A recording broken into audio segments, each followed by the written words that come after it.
Warning! This video contains violence and gore. It also contains spoilers to Halloween. So if you haven't seen it and want to avoid spoilers, please watch it and come right back. Thank you and enjoy the video. Hey everybody, it's Dallin, and welcome back to Random Movie Review. Halloween is right around the corner, so to celebrate, I thought it would be fun to do a review of one of the most influential horror films of all time, Halloween.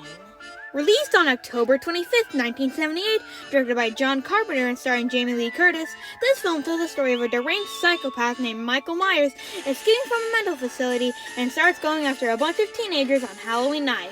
It's known for its fantastic music and suspense. It's worth $47 million worldwide and cemented itself as one of the most iconic horror films of all time. So why not? Let's take a stab at Halloween and see what it's all about. So the movie starts off on Halloween night of 1963, and Michael Myers is only 6 years old.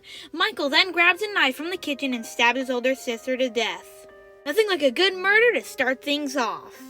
And then we go forward a couple years to October 30th, 1978, and Michael has been locked up in a mental facility for 15 years. We get introduced to Dr. Loomis, who is a psychiatrist of Michael Myers. Somehow, Michael is able to escape his cell, and he steals the car and drives away. Uh-oh. And then we go forward one day later to Halloween, and we get introduced to our main character, Laurie Strode. She's a high school student and also babysits this kid named Tommy. Then we get introduced to Laurie's friends, Linda and Annie. Laurie spots Michael stalking them from the bushes. They check and he's gone. Don't worry, he just wants to play hide and seek. She arrives back home and he's still watching her. And then he's gone. What is he, the Flash? Then we see Dr. Loomis, and he's at a cemetery and spots that Judith Myers, Michael's sister's grave, has been taken out of the ground. I wonder who could have done that. Dr. Loomis goes to the cops and tells them that Michael has escaped and he thinks he's going to attack Haddonfield. Laurie gets a ride to Tommy's house to babysit him. Tommy looks outside the window and spots Michael. He thinks he's the boogeyman, but he looks outside again and he's gone. Annie spills butter all over her shirt while making popcorn, so she goes outside of the washing machine to get it out. Annie gets stuck in the window and Michael is just about to get her, but Lindsay helps her out of the window. Annie drops Lindsay at Tommy's house while she goes to Paul's house, but just as she's about to leave, Michael Myers chokes her and slits her neck. Geez, Mike, what did she ever do to you?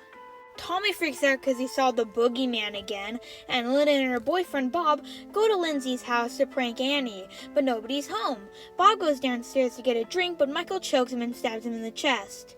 Ow. And he also chokes Linda with a phone cord. Smart tactic.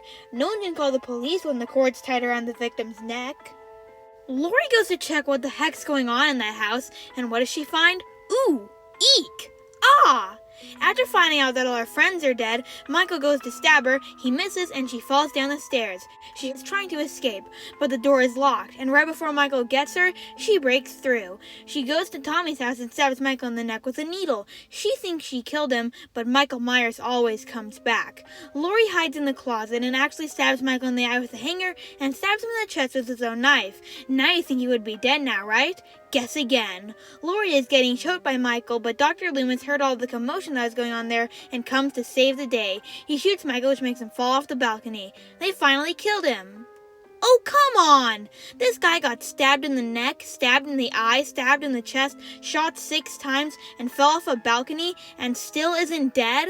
I'm starting to think this guy's invincible. Then the movie ends, leaving off on a cliffhanger.